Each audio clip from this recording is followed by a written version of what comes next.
Next topic जो हम लोग को देखना है ना वो है, हेडिंग डालो, methods of generating EMF. Methods of generating EMF. कौन सा ईएमएफ है भाई? ये इंड्यूस्ड ईएमएफ है,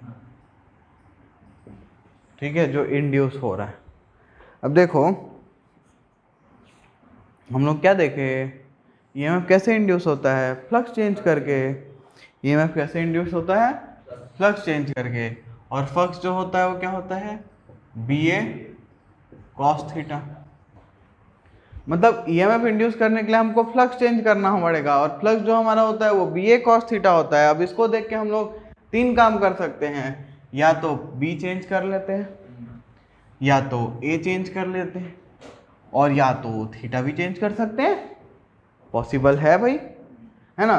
तो सबसे पहला चीज सोच रहे हो अगर कि तुम बी चेंज करोगे, तो बी चेंज करने के लिए तुमको करना क्या पड़ेगा? तुमने फैराडेस लॉ में देखा, क्या देखा कि भाई हमको कॉइल और मैग्नेट के बीच में रिलेटिव मोशन लाना है, मतलब उनको मूव कराना है। उनको मूव कराने के लिए मुझे एक्सटर्नल फोर्स लगाना पड़ेगा, मतलब मुझे एक्सटर्नल वर्क डन करना पड़ेगा। ठीक ठीक। दूसरा मेथड हमने उसमें ये, इसके अलावा एक और चीज हमने देखी थी कि अगर हम उसके पड़ोसी वाले किसी कॉइल से करंट को चेंज कराएं, तो करंट लगा के ही करंट इंड्यूस करना, इससे बड़ी बेवकूफ़ी और क्या होगी?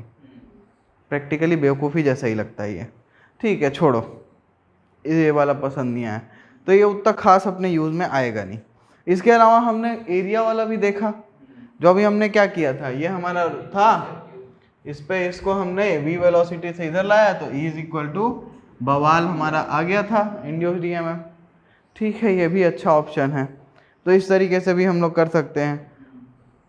और हमने क्या देखा था कि फ्लेमिंग्स कौन सा रूल यूज़ किए थे? राइट हैंड रूल यूज़ किए थे ना, राइट हैंड रूल यूज़ किए थे भाई, तब तो करंट का डायरेक्शन मिला था P से Q ऐसा, तो ये हमको क्लॉकवाइज डायरेक्शन में करंट मिला था। ठीक है, ये हमने एरिया घटाया है। अगर एरिया बढ़ाते, वेलोसिटी इधर लेते, दूसरे कलर का मार्कर, तो अगर हम वेलोसिटी इधर लेते तो हम फिर से फ्लेमिंग राइट हैंड रूल लगाते, और इस बार हमारा करंट का डायरेक्शन एंटी क्लॉकवाइज हो जाता। तो ये मेथड तो हम लोग देख चुके हैं, और ये दोनों मेथड्स मुझे उतने सूटेबल नहीं लग रहे हैं, क्योंकि इनसे जो ईएमएफ जनरेट हो रहा है वो कांस्टेंट टाइप का ही है।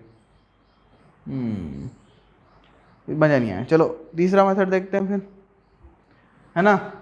थर्ड जो है वो है, उसमें हम लोग क्या करेंगे, हम लोग थीटा चेंज करेंगे। अब थीटा कैसे चेंज करोगे?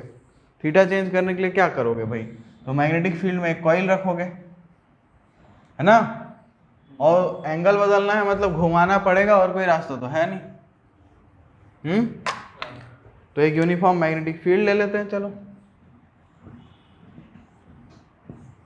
और इसमें हमारा ये जो ये एक्सिस है मान लो कॉइल का, और इस पे हमारी ये कॉइल रखी हुई है। ठीक है, तो ये कॉइल का एक्सिस है और ये हमारा कॉइल है मान लो PQRS। कोई दिक्कत है क्या? अच्छा, इसको थोड़ा अच्छा बना देते हैं ना, कॉइल जैसे था, हाँ ऐसा कुछ था ना। ठीक है, तो ये कॉइल जब घूमेगी तो ध्यान ये रखना है कि इसका एक्सिस जो है वो मैग्नेटिक फील्ड के परपेंडिकुलर होना चाहिए, पहली चीज। तभी तो हम क्या करेंगे, इस कॉइल का जो नॉर्मल वेक्टर होगा उसका एंगल मैग्नेटिक फील्ड के साथ देखेंगे। जब वो एंगल 90 होगा तो हमारा मैक्सिमम होगा फ्लक्स, और मैक्सिमम ईएमएफ आएगा। ठीक ठीक। तो इसका एरिया मान लो A है, तो फ्लक्स जो होगा वो BA cos थीटा होगा। यहाँ तक मेरे को हिसाब से कोई दिक्कत नहीं। अब अगर ये जो कॉइल है ये एंगुलर वेलोसिटी ओमेगा से मूव कर रही है, ओमेगा से घूम रही है, इसको मैंने एंगुलर वेलोसिटी ओमेगा से घुमाया, तो टी टाइम में कितना डिस्टेंस ट्रेवल की होगी? हाँ, distance equal to speed into time, मतलब angular displacement theta is equal to speed omega into time T. तो theta is equal to omega हो गया, तो फाई क्या हो गया? BA cos ओमेगा टी, है ना? अब जो कॉइल रोटेट कर रही है तो जो मैग्नेटिक फील्ड उससे लिंक हो रहा है वो चेंज हो रहा है, क्योंकि टाइम चेंज हो रहा है, क्योंकि थीटा चेंज हो रहा है ना। अच्छा, तो ईएमएफ इंड्यूस हो रहा होगा। और फराडे भाई साहब और लेंज भाई साहब दोनों का कार्यक्रम मिला के is equal to minus d phi by d t लेते हो ना, तो is equal to minus d phi by d t ले लो, तो minus d by d t of B A cos omega t. चलो भाई डिफ्रेंशिएट कर लो, minus B A cos omega, cos का डिफ्रेंशिएशन माइनस साइन होता है, तो माइनस माइनस का प्लस कर देते हैं, और ओमेगा टी देखो sign omega T into chain rule use करके ओमेगा टी का करोगे तो एक ओमेगा मिलेगा, तो तुमको फाइनली क्या मिलेगा, B A omega sine omega t. कोई दिक्कत है क्या इसमें? अब ये क्या था, हमने कॉइल कितने ली, हमने कितनी टर्न्स ली हैं कॉइल में, सिंगल टर्न लिए हैं। अगर एन टर्न्स होता तो कितना ईएमएफ इंड्यूस होता,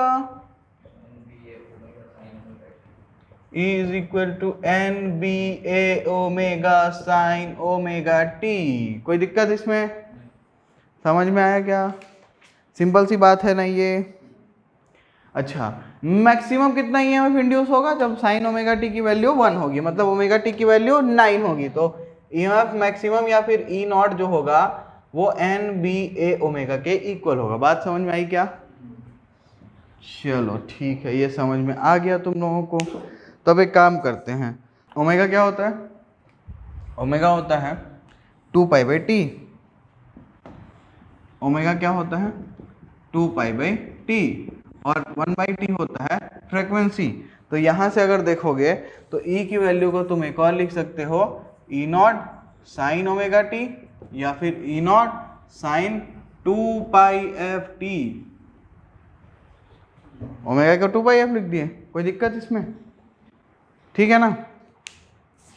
अब मान लो यहां पे मैंने नॉर्थ पोल लगा दिया, ठीक है, मतलब मैं ऐसा तुमको फील लेने बोल रहा हूं, ये नॉर्थ पोल इस दीवार के लिए है, ये साउथ पोल उस दीवार के लिए है। कोई दिक्कत है ऐसे में? अब हम ये मान लो ये हमारा कॉइल है, इस पे नाम लिख लेते हैं पी क्यू आर एस। अब ये हमारा कॉइल है, नाम लिखा हुआ है इस पे।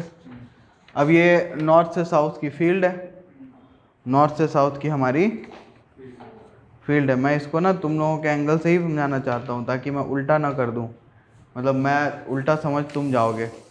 तो ये हो गया, ये हमारा P Q R S coil है, तो इसको अब हमको रोटेट कराना है। तो अभी देखो इसका नॉर्मल वेक्टर होगा, यह है इसका नॉर्मल वेक्टर।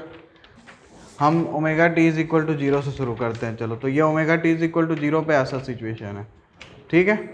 तो एंगल कितना है,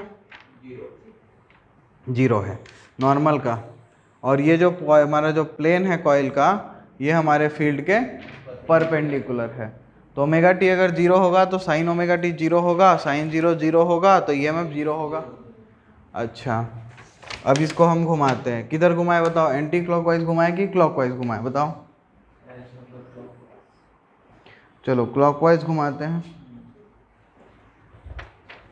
तो यहाँ था ऐसा था, क्लॉकवाइज घूम के ऐसा हो गया।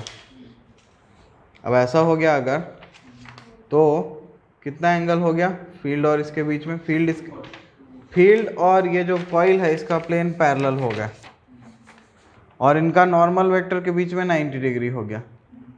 मतलब ओमेगा टी की वैल्यू 90 हो गई, ओमेगा टी की वैल्यू 90 हो गई, रोटेशन की बात कर रहा हूँ। तो साइन 91 होता है, तो ईएमएफ जो है वो मैक्सिमम हो गया। अब थोड़ा और रोटेट हुआ और ऐसा आ गया,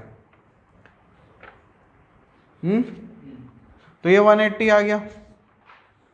180 के केस में क्या हुआ, फिर से जो प्लेन का, जो कॉइल का प्लेन है ये फील्ड के परपेंडिकुलर हो गया, और इसका नॉर्मल जो है वो एंगल कितना हो गया 180, फील्ड के साथ 180, और साइन 180 तो 0 होता है, साइन 180 0 ना होता है बे, हैं? साइन पाई -1 होता है, नहीं साइन पाई 0 होता है भाई साहब। तो 0 हो गया। तो अब फिर से EMF 0 हो गया। अब इसके बाद ये फिर घूम के ऐसा आएगा। अब एंगल कितना हो गया 270, 3π/2। तो साइन 3π/2 -1 होता है, साइन 3π/2 -1 होता है। तो अब EMF जो है वो नेगेटिव मैक्सिमम होगा। तो ये जब सारे केसेस को अगर मैं प्लॉट करना चाहूँ तो कुछ ऐसा दिखेगा मेरे को, वो कुछ ऐसा दिखेगा कि 0 पे 0 था, फिर 90 पे मैक्सिमम था, फिर 180 पे 0 होगा, फिर 270 पे नेगेटिव हो जाएगा, फिर 0। और ये जो है ना, ये एक्चुअली ये साइन बनता है, इसको स्मूथ में ऐसा बना सकते थे हम लोग। ठीक है, तो ये हमारा π/2 पे, ये पाई पे, ये 3π/2 पे, और ये 2π पे। और उसके बाद हमारा ये कॉइल कंटिन्यूसली घूमता रहता और हमको ये साइकिल रिपीट होता दिखता जाता। बात समझ में आई क्या? और इसी को बोलते हैं अल्टरनेटिंग EMF, क्योंकि ये अल्टरनेटिवली 2π के बाद रिपीट हो रहा है और हर पाई के बाद अपना डायरेक्शन चेंज कर रहा है, but magnitude is still same, but सिर्फ डायरेक्शन चेंज हो रही है। और यही हमारा जो जनरेटर सुने हो, इलेक्ट्रोडायनामोमीटर, मोटर, इन सब का बेसिक वर्किंग प्रिंसिपल है। मतलब मोटर में इसका यूज़ करते हैं हम मोटर में AC सप्लाई देते हैं, बट ये जो AC EMF इंड्यूस हो रहा है ना, ये चीज़ जनरेटर के लिए सबसे मेन है, क्योंकि जनरेटर में यही प्रिंसिपल होता है। वहाँ पे भी हमारे जो पोल्स लगे होते हैं नॉर्थ साउथ स्ट्रॉन्ग मैग्नेट्स, उनके बीच में हमारा कॉइल घूमता है और वहाँ से फिर हम लोग एक अल्टरनेटिंग EMF इंड्यूस करते हैं। बात समझ में आई? ठीक है, नोट कर लो। तो नेक्स्ट टॉपिक जो दिख रहा है हम लोगों को, दिख रहा है, दिखना है, देखना है, जो भी है, वो है एडी करंट।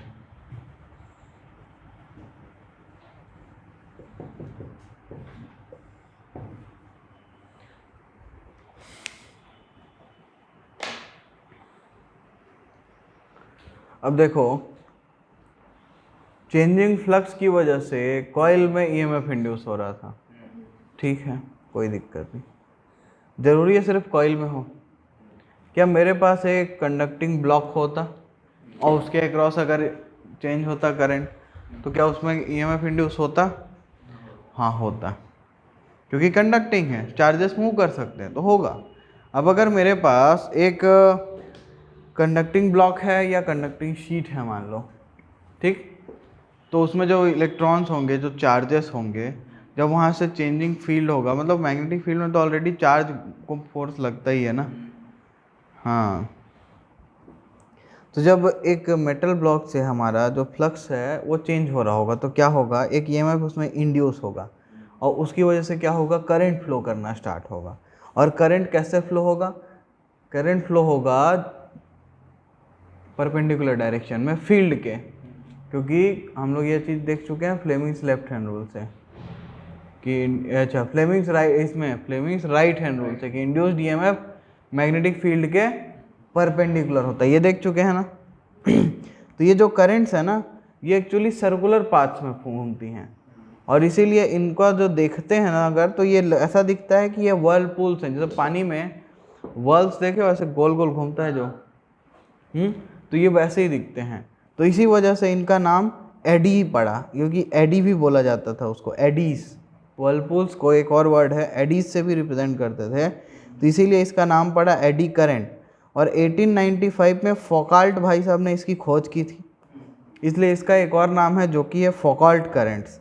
ठीक, तो ये एडी करंट्स होते क्या हैं? तो they are the currents induced in metallic masses when the magnetic flux threading through them changes, passing through them changes. मतलब अगर मैग्नेटिक फ्लक्स चेंज हो रहा है किसी मेटेलिक चीज़ के आसपास पास होते टाइम, तो वहाँ पे इंड्यूस्ड EMF आएगा और उस इंड्यूस्ड EMF की वजह से क्या होता है, एडी करंट आता है। अब देखो ध्यान रखो भाई, लेंस लॉ इसको भी फॉलो करना है। तो एडी करंट ऐसे जनरेट होता है ताकि जिसकी वजह से वो आया है उसको वो अपोज करे। अच्छा, तो ये एडी करंट से नुकसान है क्या कि फायदा है? दोनों है। सबसे पहले बात करते हैं नुकसान क्या है। तो मान लो मोटर होता है, मोटर के अंदर कॉइल होती है, देखे हो। अब अगर उसमें एडी करंट जनरेट हो रहा है, तो एडी करंट क्या है? करंट है। करंट है तो कुछ रेजिस्टेंस होना होगा उसके पास में, और उस करंट फ्लो होने की वजह से उस रेजिस्टेंस पे I²R ड्रॉप होगा, I²R लॉस होगा जो अपना जूल्स लॉस है। तो वो क्या करेगा, वो हीटिंग लॉस है ना, और जितनी देर तक ये एडी करंट फ्लो करेगा उतना ज़्यादा हीट जनरेट होगा। तो इसका मतलब क्या है, हीट लॉस होगा, मतलब गर्म हो जाएगा वो चीज़, हीटिंग होगा, और इस हीटिंग की वजह से काफ़ी सारे अनडिज़ायरेबल इफेक्ट्स भी आ सकते हैं। हीटिंग की वजह से हो सकता है कॉइल का इंसुलेशन डैमेज हो जाए, शॉर्ट सर्किट हो जाए, तो इसीलिए एडी करंट जो है वो नुकसानदेह है। अब इसीलिए तुम लोग सुने होंगे कि ट्रांसफार्मर सुने हो, मोटर तो तुम लोग देखे ही हो, ट्रांसफार्मर भी सुने, और सुने होंगे कि लेमिनेटेड कोर यूज़ करते हैं, लेमिनेटेड शीट्स का कोर, एक पतली पतली शीट्स जैसे हमारे पास बुक्स होती हैं तो उसके पतले पतले पेजेस होते हैं, उनके बीच में इंसुलेशन डाला जाता है। ऐसा डाल के क्या फ़ायदा हो रहा होता है, ऐसा डालने से ये फ़ायदा होता है ना कि अब एडी करंट को घूमने के लिए ज़्यादा रास्ता नहीं मिलता, तो इसलिए एडी करंट जो काफ़ी हद तक कम हो जाता है। अब ये तो रही बात नुकसान की, ये दूसरी बात हमने की कि कैसे उसको कम करना है। फ़ायदा भी कुछ होता होगा, अगर कोई चीज़ है तो उसके सिक्के के दूसरे पहलू को भी तो देखना होगा। तो एडी करंट के बहुत सारे यूज़ हैं। अब सोचो मेटल एक्सट्रैक्शन के टाइम में भी ना एक वर्ड तुम लोग सुने हो, इंडक्शन फर्नेंस। इंडक्शन फर्नेंस में क्या होता है ना कि हम लोग जो भी वो स्पेसिमेन होता है हमारा, उसके हमें बहुत ही high changing magnetic flux produce कराते हैं। उसकी वजह से क्या होता है, बहुत ज़्यादा एडी करंट डेवलप होता है, और उसकी वजह से बहुत ज़्यादा हीट आती है, और इतनी भी सफिशिएंट हीट हो जाती है ना कि वो जो चीज़ था वो पिघल भी जाता है। तो ये हमारा आयरन ओर एक्सट्रैक्शन में भी यूज़ होता है, कुछ कुछ मेटल के ओर्स होते हैं जिनमें इसको यूज़ किया जा सकता है। इसके अलावा मैं तुम लोगों को एक बार बता रहा था इलेक्ट्रोमैग्नेटिक डैम्पिंग के बारे में, कि हमारा जो गैल्वेनोमीटर है वैसे जा रहा है, अब उसके बाद क्या हो, इनर्शिया की वजह से वैसे ऐसे ऐसे ऐसे ऑसिलेट करने लगेगा ना, तो इसी वजह से यहाँ पे काम आता है एडी करंट का। तो इसीलिए इस चीज़ को बोलते हैं एडी करंट डैम्पिंग या इलेक्ट्रोमैग्नेटिक डैम्पिंग। सोचो ये कैसे काम कर रहा होगा, तो ये जा रहा है। अब यहाँ के बाद जो एडी करंट है वो तो अपोज करेगा ना इसके मोशन को, तो जब वो जाके उसको इस पॉइंट पे सेटल होना है, तो जैसे ही आगे बढ़ेगा तो एडी करंट उसको अपोज करेगा, तो वो ऐसे ऐसे करने के बजाय वो एक ही जगह पे जाके स्टेशनरी हो जाएगा। बात समझ में आई? इसको बोलते हैं डेड बीट। ठीक है, मतलब जो कॉइल है गैल्वेनोमीटर का वो ऑसिलेट करता ही नहीं है, तब उसको बोलते हैं हम लोग डेड बीट। वो स्टार्ट होता है इनिशियल पोजीशन से और फाइनल पोजीशन पे जाके इमीडिएटली रेस्ट पे आ जाता है। ठीक, इसके अलावा इलेक्ट्रिक ब्रेक्स होते हैं, स्पीडोमीटर में भी इसका यूज़ होता है, इंडक्शन मोटर में भी यूज़ होता है, और एक होता है इलेक्ट्रोमैग्नेटिक शील्डिंग। इलेक्ट्रोस्टैटिक शील्डिंग जो फराडे के तुम लोगों ने देखा है, उसमें क्या होता है भाई कि हम क्या करते हैं, चार्ज उस रीजन को इलेक्ट्रिक चार्जेस से फ्री बना देते हैं। तो वैसे ही हमारा होता है इलेक्ट्रोमैग्नेटिक शील्डिंग। तो इसमें भी हम लोग एडी करंट का ही यूज़ करते हैं। हम लोग करते क्या हैं कि हम लोग एक कंडक्टिंग शीट लगा देते हैं। तो कंडक्टिंग शीट की वजह से क्या होता है कि जब वहाँ से मैग्नेटिक फ्लक्स पास होता है या फ्लक्स जब मैग्नेटिक फील्ड पास होती है, तो उसकी वजह से उस शीट में एडी करंट जनरेट होती है, और जब हम शीट के दूसरे एंड पे जाके देखते हैं ना, तो वहाँ पे हमको मैग्नेटिक फील्ड बहुत कम मिलती है। तो इस तरीके से हम लोग इलेक्ट्रोमैग्नेटिक शील्डिंग भी करते हैं। इसके अलावा एक होता है इंडक्टोथर्मी। तो कई बॉडी में, ह्यूमन बॉडी के कुछ टिश्यूज़ ऐसे हैं जिनमें हम लोग इस एडी करंट्स का यूज़ करके ना हीट कर सकते हैं उन टिश्यूज़ को। ये जो ब्रांच है ये इंडक्टोथर्मी के नाम से जाना जाता है इसको। तो इस पे अपने कोई खास हो नहीं जाना। इसके अलावा एडी एनर्जी मीटर देखे हो, पुराना वाला, उसमें एक ठो ऐसे एल्यूमिनियम का डिस्क होता था, वैसे ऐसे घूमता था, वो कहाँ से काम करता था, वो भी एडी करंट का ही यूज़ करके काम करता था। ठीक, तो एडी करंट में ऐसा कुछ खास नोट्स लिखने के लायक है नहीं, बस उसके कॉन्सेप्ट से जो तुम लोगों को समझ में आ गए हैं। एडी करंट कैसे आता है, एडी करंट का फ़ायदा क्या है, नुकसान क्या है, कैसे कम कर सकते हैं, इतना ही इम्पॉर्टेंट है इसमें। ठीक।